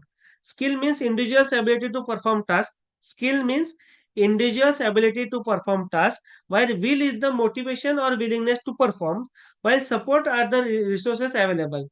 Resources available from the organization, including information, equipment, and guidance. So, what is what is the mean by performance? Performance is determined by three factors: skill, will, and support. Skill means individual's ability to perform tasks. Skill is the individual's ability to perform tasks. Will is the motivation or willingness to perform, and support means resources available from the organization, including information, equipment, and guidance. Now, all these factors are interdependable. So all these three factors must be present simultaneously for effective performance. If any factor is absent, that is zero, overall performance is compromised. So skill, will, and support, all three factors are required. They are interdependable, and all the factors must be present simultaneously for effective performance. If any factor is absent, overall performance is compromised. Now, performance appraisal should evaluate not just the output but also the levels of skill. About appraisal, appraisals are that in traditionally appraisals are often conducted annually to decide the increments and promotions. Appraisals are often conducted annually to decide on increments and promotions. Seniors complete appraisals from assessing various traits, that is knowledge, attitude, behavior over the year. Review process. Reports are reviewed by senior officer to make judgment on increment and promotion based on performance rating. But what are the drawbacks of appraisals? First is there are various drawbacks of appraisals as we all know. First is manipulation of rating. Appraisals may manipulate rating to favor their subordinate for increments and promotions. Appraisers may manipulate rating to favor their subordinates for increments and promotions. Bias in ratings. Appraisers may avoid being stricter than their peers to maintain their influence over subordinates. Appraisers may avoid being stricter than their peers to maintain their influence over subordinates. Third is instrument of punishments. Some appraisers may use appraisals. Some appraisers may use appraisals to penalize difficult subordinates. Some appraisers may use appraisals to penalize difficult subordinates. And last is genuineness of reports. Due to biases and manipulation, reports are not often genuine. Due to biases and manipulation, reports are not often genuine. Next point is BARS, BARS. The appraisals, now we learned about appraisals, which offer tend with recent impression rather than holistic view. We can say holistic view over the year. Appraisal reports tend to reflect a recent impression rather than the holistic view over the year, leading to inconsistency in evaluation. So BARS is the option. So development of BARS. BARS means behavior anchored rating scales. The full form may be asked. Behavior anchored rating scale. So BARS aims to provide clarity by describing traits in actionable terms, that it tends to lose temper and using rating scale rarely, often, very frequently. BRS aims to provide clarity by describing traits in actionable terms. Actionable terms. BRS are in actionable tense, tends to lose temper and using a rating scale that is like rarely, often, very frequently, etc. Although BARS resources uh, it still lacks guarantee to clarity and uniform comparison. So although um, uh, the bars also lacks the guarantee for clarity and uniform comparison. Then next point is MBO and KPA. MBO. The full form of bars is important.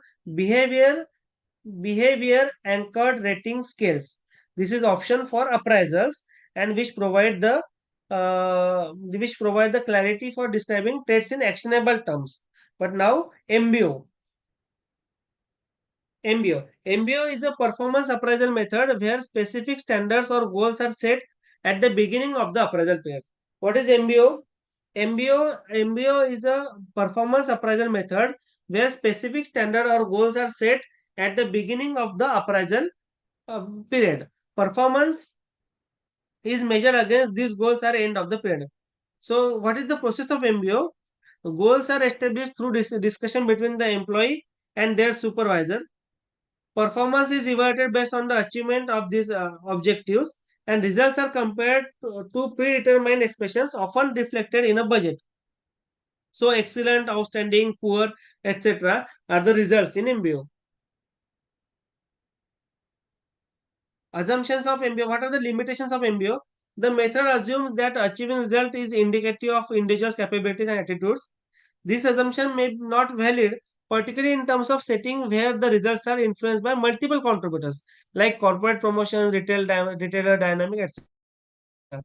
And manipulation and contestation. MBOs can lead to appraisal being used manipulately by appraisal, potentially creating the threatening environment and subordinates. Then next is KPA, key performance areas. The full form of KPA is key performance area. MBO, management by objectives, and BARS, behavior anchored rating scale. Behavior anchored rating scale bars. All these are options for appraisals. Then next is KPA. KPA are the specific areas of performance that employees identify for themselves, aiming for achievement and development with their roles. KPIs are not assigned by supervisor. Instead, employees identify and discuss them with their supervisors. So, what are KPIs? KPIs are not assigned by the supervisor. There is a difference between MBOs and KPIs. That KPIs are not assigned by the supervisor. Instead, employees identify and discuss them with the superiors. Responsibility. KPIs fall within the employee job satisfaction responsibility and may clarify for supplement their main duties. And ownership. Employees take ownership of the KPI, which encourages personal accountability and engagement in their development. Now, response. There are two types of responses. First is reactive response and second is proactive response. So, a reactive response occurs when change is intended in reaction. Reactive response occurs when change is initiated in reaction to a felt need for improvement, often over a problem has arisen. While proactive response is anticipating future. Reactive, I can repeat, reactive response occurs when a change is initiated in reaction to a felt need or improvement, while a proactive response involves anticipating future challenges and preparing for them before negatively affect effectiveness. So, proactive response means anticipating future, while reactive response is change is initiated. So, proactive and reactive response are very important. The process of change. Next point is climate and culture. There are 2 points in QWL. QWL stands for quality of work life and QL for quality of life. Quality of life is quality of life not solely based on material comfort, emotional well-being and work experiences are crucial. In quality of life, it is not based on material comfort, emotional well-being and work experiences are crucial. But quality of work life is defined as overall experience of work. Poor QWL can lead to absenteeism and turnover. Good QWL enhances environment and creativity. So QL means quality of life and QWL means quality of work life. Next is organizational development, climate and culture. A systematic top-down effort aimed at improving organizational effectiveness through behavioral science knowledge is organizational development. A systematic top-down effort aimed at involving organizational effectiveness through behavioral science knowledge is organizational involvement. What are the goals? Enhances problem-solving capabilities and adaptability to environmental changes. And characteristics of organizational developments are organization wide educational strategy, plan change often with consultants, long-term implication. It uses behavioral science concept and focuses on both formal and informal system. Creates a climate of trust and what is climate? Climate is how members of a group perceive and experience the work environment. What is climate? Climate is how members of a group perceive and experience the work environment. And culture is shared values, practices, and belief system within an organization. I can repeat. What is organizational development? Organizational development are systematic, top-down, aimed at improving organizational behavior, organizational effectiveness through behavioral science knowledge. Improving organizational effectiveness through behavioral science knowledge. Climate is how members of a group perceive and experience the work experience. Climate is how members of a group perceive and experience the work environment. And last is culture. Culture means shared values, practices, and belief system within an organization. Culture is shared values, practices, and belief system within an organization. So, organizational development aims to improve organizational effectiveness through plan change and employee involvement. Climate reflects employees' perception of the work environment influenced by factors like openness, defensiveness, and belongingness. Culture represents the shared values and beliefs that shape organizational behavior. Both climate and culture play a significant role in organizational success. Now, values and philosophy. Values, if values and philosophy. Yes, community behaviors can affirm or contradict values. For example, in a corrupt community, corruption is practiced value despite preaching for internet integrity. Respect and politeness. Politeness is two-way street. Impolite managers cannot expect respectful staff. Employees mirror the treatment they receive, especially in customer interaction. Shared values. When values are shared, employee behavior align with the organizational policies. Shared values reduce the need of supervision and control. Then indicators of prevalent values, cook data, pleasing bosses over customers, and prioritizing status symbol indicate the organizational true values. Counterproductive practices emerge when actions diverge from stated. Role of senior management determining value and philosophy. Understanding customer contact. Senior managers often lack insight into customer interaction unless they engage directly. Senior managers often lack insight to customer interaction unless they engage directly. There was one example like leaders like JRD Tata and Bijnor Lal Munja spend time with customers to understand their experiences. So senior managers often lack insight into customer interaction unless they engage directly. Management by walking around, MBWA. MBWA is management by walking around. So senior managers should regularly visit operational areas to stay informed about frontline activities. Senior managers should regularly visit operational areas to stay informed about frontline activities. This is this is crucial in service industries where quality is determined by direct interaction. MBWA, management by walking around. Senior managers should regularly visit operational areas to stay informed about frontline activities. This is crucial in service industries where quality is determined by direct interactions. Next is internalizing values. Values must be operationalized at the front line where customer interaction occur. Employee conversation reveal the actual values in practice and perception of the management. This is all about values. And next point is motivation. What is motivation? Motivation refers to internal and external factors that drive individuals to achieve goals and perform effectivity in their roles. Motivation refers to the internal and external factors that drives individuals to achieve goals and performs effectively in their roles. Motivation is நீங்க உள்ள போங்க அதுலயே important. அழுத்தி ஸ்டூல்ல வச்சுங்க இதுல பட்டு hello. Importance. What is the importance of motivation? Motivation enhances employee productivity and efficiency. Motivation enhances employee productivity and efficiency. It gives increases job satisfaction and morale, reduces turnover and absenteeism. Motivation enhances employee productivity and efficiency. It increases job satisfaction and morale, reduces turnover and absenteeism. And factors influencing motivation are individual needs like personal goals, aspirations and values, work environment, supportive culture, recognition and resources, management practices, leadership style, communication and feedback. So goal setting is there. Clear achievable goals provide directions and purpose. Involvement in goal setting increases commitment. Recognition and rewards. Acknowledgement of achievement boost morale.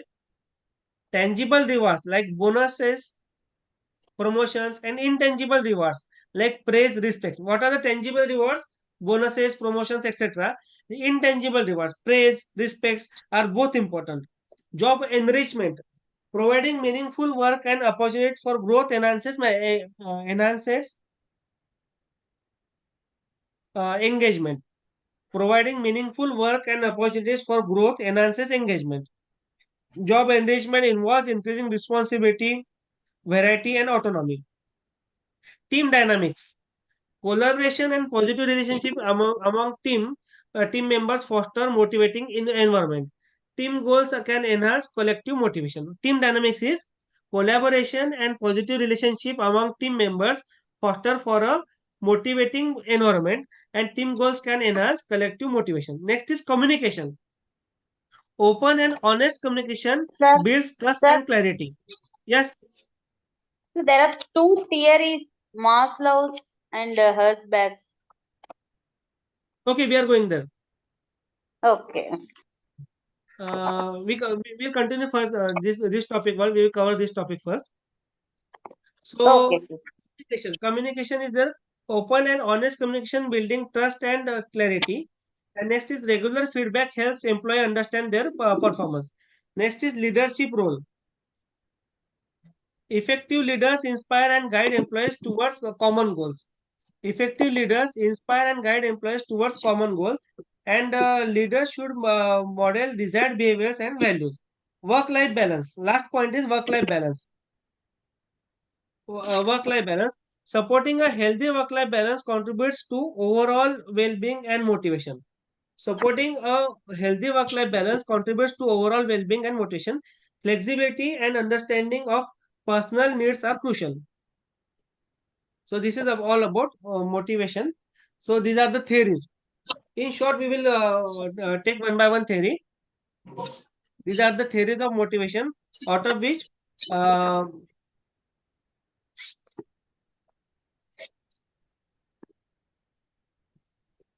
first short in content theories. Content theories focus on what are there are two types of motivational theories. First is content theory, as you can see on screen, and another one is process theories. So content, what are the content theories? Content theories focus on identifying and understanding the specific needs that motivate individuals. Content theories focus on identifying and understanding specific needs that motivate individuals, while process theory focus on psychological and behavioral processes. Process theories focus on psychological and behavioral processes that influence motivation and decision making. So, there are four content theories. Content theories. First is Maslow's hierarchy of needs. It proposes that humans have five levels of needs: physiological, safety, love, belonging, esteem, and self-actualization that must be fulfilled in order. So we are learning about motivation. In motivation, there are two types of theories. First is content theory, second is process theory. Content theories focus on identifying and understanding the specific needs that motivate individuals, while the process theories focus on psychological and behavioral processes. In content theories, there are four theories. First is Maslow's hierarchy of needs. It proposes that humans have five levels of needs: physiological, safety, low belonging, esteem, and self-actualization that must be fulfilled in order. Second is ERG theory. Second is ERG theory, which condenses Maslow's needs into three categories: existence, relatedness, and growth, allowing for the possibility of regression. Third is McLaren's theory of needs. It emphasizes the three primary achievement, affiliation, and power, which drive behavior in a workplace setting. And last is Herzberg's two-factor theory, which distinguish between hygiene factors and motivators, which prevent. So I again repeat all the four theories. First is Maslow's hierarchy of needs, which proposes that humans have five levels of needs: physiological, safety, low belonging, esteem, and self-actualization that must be fulfilled in order. Second is ERG theory. ERG theory exists in it. Uh, it condenses the above theory, means Maslow's theory, in three categories, that is existence, relatedness, growth, allowing for the possibility of regression. Third is McClelland's theory of needs. McClelland's theory of needs, which emphasizes three primary needs: achievement, affiliation, and power. What are the three needs? Achievement, affiliation, and power, which drive behavior in a workplace setting. And last theory is Herzberg's two-factor theory, which distinguishes between hygiene factors and motivation. Hygiene factors means which prevent dissatisfactions. Hygiene factors means the factors which prevent dissatisfaction, and motivation. Motivators means which lead to a satisfaction and motivation. The Herzberg's two-factor theory is about hygiene factors and motivators. Hygiene factors are which prevent dissatisfaction, while motivators are which lead to satisfaction and motivation. So this is all about the first one, content theories. Content theories focus on identifying and understanding the specific need. Now, second point is second type of theories are process theories. Process theories focus on the psychological and behavioral processes that influence motivation and decision making. So, first theory is Room's expectancy theory. Room's expectancy theory, which suggests that motivators based on expectation that effort will lead to sorry Room's expectancy theory suggests that motivation is based on the expectation that effort will lead to performance, which will lead to desired outcomes. Room's theory suggests that motivation is based on the expectation that effort will lead to a performance, which lead to a desired outcomes. Second is Adams equity theory, which proposes that individuals assess their work input output ratio relative to other and are motivated by fairness and equity in the workplace. Adams theory, it proposes that individuals assess their work input output ratio related to other and are motivated by fairness and equity in the workplace. And last is goal setting theory. The, it is given by Locke's. It is also known as Locke's goal setting theory. It states that setting specific challenging goals lead to higher performance as long as individuals are committed to those goals. So, goal setting theory states that setting specific challenging goals leads to higher performance as long as individuals are committed to those goals. Sir, in book only four theories are there totally. Four, 1 minute. Four content theories and four process theories are there, no? No, Maslow's, Herzberg, achievement theory, and Vroom's. Only four they gave. Okay. Four theories are there, but this classification is most important. Content theories and process theories. Room's theory, Maslow's theory. Maslow's theory Yeah. is related that for 5 points are there, 5 levels of needs: physiological, safety, love, belonging, esteem, actualized. And then Herzberg's theory. Hygiene Herzberg's fact. theory of it is of two factors, which hygiene factor and motivator. Hygiene factors means prevent dissatisfaction, and motivators means which lead to satisfaction and motivation. Okay, next point is communication. What is communication?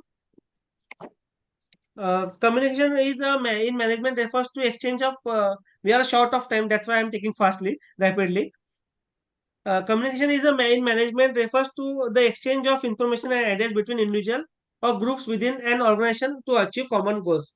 Communication is in management refers to the exchange of information and ideas between individuals or group within an organization to achieve common goals. So, what is the importance of communication? It facilitates decision making and problem solving. It enhances collaboration and teamwork. What communication do? It facilitates decision making and problem solving. It enhances collaboration and teamwork. It increases employee engagement and motivation, and it builds trust and transparency within the organization.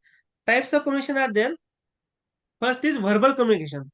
Verbal communication means involves spoken or written words, can be formal, meeting reports, or informal, formal like meeting reports, and informal like casual conversation. And non-verbal communication include body language, facial expressions, and gestures that convey meaning without words. Next is visual communication, which uses images, charts, graphs, and other visual aids to support information and sharing. Next is channels of communication. There are two channels, formal and informal. Formal channels means established pathway, that is organizational hierarchy for conveying messages, and informal channels are unofficial means of communication, that is gossip, social interaction that can influence workplace dynamics. And what are the barriers in effective communication? First is physical barrier, geographical distance or environmental factors that hinder the communication. Physical factors. Second is language barriers. Second are language barriers, misunderstanding due to differences in language or jargon. Third is cultural barriers, variation in cultural background that affect interpretation and response. And fourth is perceptual barriers, personal biases and preconceived notions that distort the understanding. These are all about communication. And role of technology, utilization of communication tools, that is emails, video conferencing, instant messaging to enhance information sharing and collaboration. And importance of selecting appropriate medium for message being communicated. This is role of technology. Next point is leadership theory. So Blake and Mountain leadership grid, you can see on the screen. It is the Blake and Morton's leadership grid. Robert R. Blake and Jane S. Morton developed a leadership grid based on two criteria: concern for people. On y-axis you can see concern for people, and on x-axis it is concern for task. So Robert R. Blake Ah, and Jane S. Ina. Morton developed Tara. hello. Robert S. Blake and Jane S. Mountain developed a leadership grid based on two criteria: concern for people and concern for tasks. The grid identifies four primary leadership. First, 1.1, 1.1, 9.1, 9.9, and 1.9. So, 1.1 means impoverished leadership, with concern for people is low and concern for task is also low. These are leaders exert minimal effort satisfied with mediocrity. So, impoverished leadership, we can say impoverished leadership 1.1. Next is 9.1. 9.1 where concern for people is low while concern for task is high. So we can call it as authority compliance leadership. Concern for people is low while concern for task is high. It is authority compliance leadership 9.1. So this is task oriented, often authoritarian, while views people as tools for productivity. Operates under theory X assumption है. Next is 1.9. 1.9 where concern for people is high while concern for task is low. This is we can call this as country club leadership, where prioritize harmony and employee satisfaction over task completion. Which prioritize harmony and employee satisfaction over task completion. It operates under theory Y. And last is 9.9 where concern for people is high and concern for task is also high. It balances the needs of people and tasks, fostering a committed team. It achieves a high performance through inspiration and involvement rather than coercion. So here in 9.1 everything is high, 1.1 everything is low, but for 1.9, for 1.9 concern for people is high, for 1.9 concern. So you have to remember on x-axis there is concern for people, and on x-axis there is concern for people, and on y-axis there is sorry, on x-axis there is concern for task, and on y-axis there is concern for people. In 9.9 all are high, and in 1.1 both are low. So 1.1 is impoverished leadership. 9.1 is authority compliance relationship. 1.9 is country club relationship, while 9.9 is team relationship, where concern for people as well as concern for task both are high, which balances the needs of people and tasks, fostering a committed team, achieves high performance through inspirational involvement rather than coercion. So this is about grid. Group and team's authority and power. Now you can see on screen, a group is said to be a cohesive when members desire to continue being group. Authority is given from above, power is given from below. Authority is always given from above, while power is given from below. So authority is that of a position, power is that of person. Power is that of a person. A leader has to ensure that the commission within his group is complete and timely. Authority is that of a position. So next is wages, discipline, and industrialization, job evaluation methods are there, ranking, classification factors. So and one important topic is their ethics. Ethics deals with the issue of right and wrong, and doing one's duties ethical, neglecting duties unethical. Ethics in not matter of law. What is legally wrong may be ethically correct. We'll go quickly towards CDA rules.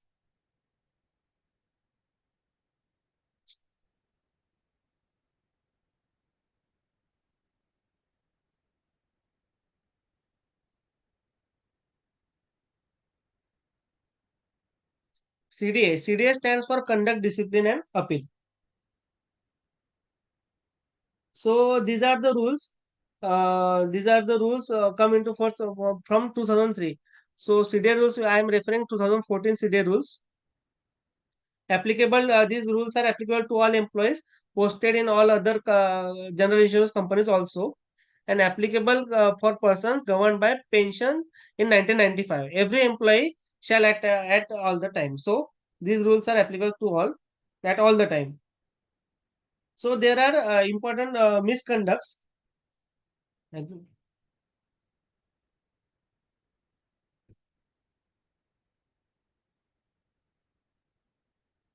There are 24 listed misconducts regarding this.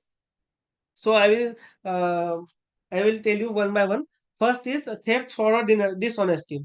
Theft, fraud, or dishonesty is in connection with the business or property of a company, property to another person within the premises of company. Theft, fraud, or dishonesty within the premises of company. Second is taking or giving bribes or any illegal gratification or providing undue favor to anybody at the cost of the company. Third is possession of pecuniary resources or property disappropriate to the known sources of income by the employee or on his behalf. Fourth is furnishing false information regarding name, age, caste, father's name, qualification, ability, previous service, or any other matter. First is theft, fraud. Second is bribe. Third is possession of pecuniary resources. Fourth is furnishing false information. Now, fifth is acting in a manner prejudicial to the interest of the company. Sixth is willful insubordination or disobedience. Seventh is absence without leave or overstaying the sanctioned leave for more than 4 consecutive days. Eighth is habitual late or irregular attendance. Ninth is neglect of work or negligence in the performance of duty, including maligning or slowing down of work. 10th is damage to any property of company. 11th is drunken or riotous or disorderly indecent behavior in the premises of company or outside such premises. 12th is gambling within the premises of establishment. 13th is collection without permission of the competent authority of any money within the premises of company except as sanctioned by any law. 14th is sleeping while on duty. 14th is sleeping while on duty. 15th is commission of any act which amounts to a criminal offense involving moral turpitude. Moral turpitude, commission of any act which amounts to a criminal offense involving moral turpitude. 16th is absence from employee's appointed workplace without permission of sufficient clause. 17th is smoking within the premises of the office. 18th is purchasing properties, machinery stores, selling properties, machinery stores to the company or from the company without express permission in writing from the competent authority. Next is commission, a commission of any act subversive or discipline or good behavior.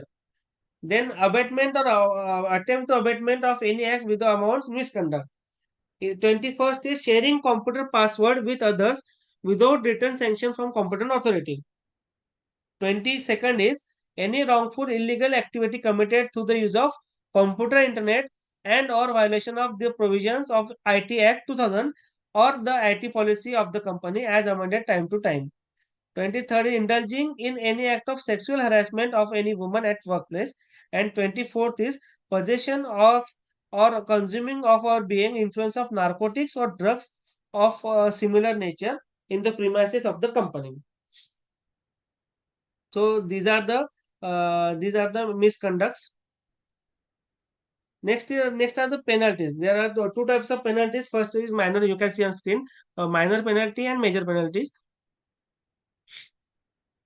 So say only warning we can say censure, withholding one or more increments for specified period, recovery of the whole or part of loss caused by company, and reduction in lower stages. The separation from minor and major penalty is very important. There are only four minor penalties. For censure means warning, withholding of one or more increments for specific period. Specified period is minor penalty. Next is recovery of the whole or part of pecuniary loss caused to the company by negligence. And fourth is reduction to a lower stage in a time scale for a period not exceeding 3 years. So not exceeding 3 years, reduction to a lower stage not exceeding 3 years is a minor penalty. Recovery of the whole or part pecuniary loss, then withholding one or more increments for a specific period, and censure are four minor penalties. The major penalties are withholding one or more increment permanently. When the word is permanent, it is major penalty. Withholding one or more increments permanently is a major penalty. Reduction to a service or post to a lower time scale or to a lower stage in a time scale means demotion. Reduction to a lower service. Demotion is a major penalty. Third is compulsory retirement. Fourth is removal from service, which shall not be a disqualification for future employment, and dismissal, which shall be a qualification for future. Both removal from the service, which shall not be a disqualification for future employment, and dismissal, which shall ordinarily to be a disqualification for future. Both are the major penalties. Compulsory retirement is also major penalty. Reduction to a lower service or post or a lower time scale to a lower means demotion, then withholding one or more permanently. So permanent word is there, it is major penalty. Demotion, compulsory retirement, disqualification from future employment, and no disqualification from future employment. These are the five major penalties. And minor penalties are censure, withholding one or more increments for specific period, recovery of the whole or part for negligence, and reduction. These all the major and minor penalties are very important. Next is schedule of authority. Schedule of authorities. There are four types of authorities: appointing authority, disciplinary authority, appellate, and memorial authority. Most of the cases, the memorial authority is CMD. And for officers in scale 4 and 5, the memorial authority is board subcommittee. And for officers in scale 6 and 7, board is the memorial authority. So appointing authority, disciplinary authority, appellate authority, and memorial authority are four types of authority. It varies from cadre base, from subordinate staff, record clerk, senior assistant, scale 1 to 2, scale 6 and 7. This is all about the HRM and legal. All the notes I will share in today evening. I will share all the notes for and all the questions, multiple answer questions I will share. And also CDA rules. I think you have the CDA rules, but I will again share the CDA rules as well as the questions and short notes, one line questions also. Thank you. हाँ sir, किस पर आप share करेंगे? Telegram पे share करूंगा. Okay, Telegram पर कौन सा ग्रुप सर? BVKS का हमारा ग्रुप है ना 13.2 का. सर उसमें हम लोग नहीं है, कुछ लोग नहीं है तो आपने मुझे पिन किया ना, मैं पर्सनली भी शेयर करूंगा. आपका नंबर दिख रहा है ना, उस पे मैं आपको शेयर कर दूंगा तीनों पे. नहीं, ये मेरा है ना, मेरा मोबाइल से कनेक्ट नहीं हो रहा था तो मैं दूसरे मोबाइल से कनेक्ट करके हुआ है, तो नहीं तो आप नंबर शेयर कीजिए ना. हाँ ओके, मैं शेयर करता हूँ. तो फिर टेलीग्राम पे हो सकता है. Okay okay. यस, हाँ ठीक है. Thank you. ठीक है, बीवीसी ग्रुप में नहीं है. Thank you, nice lecture. Thank you, sir. Thank you, sir.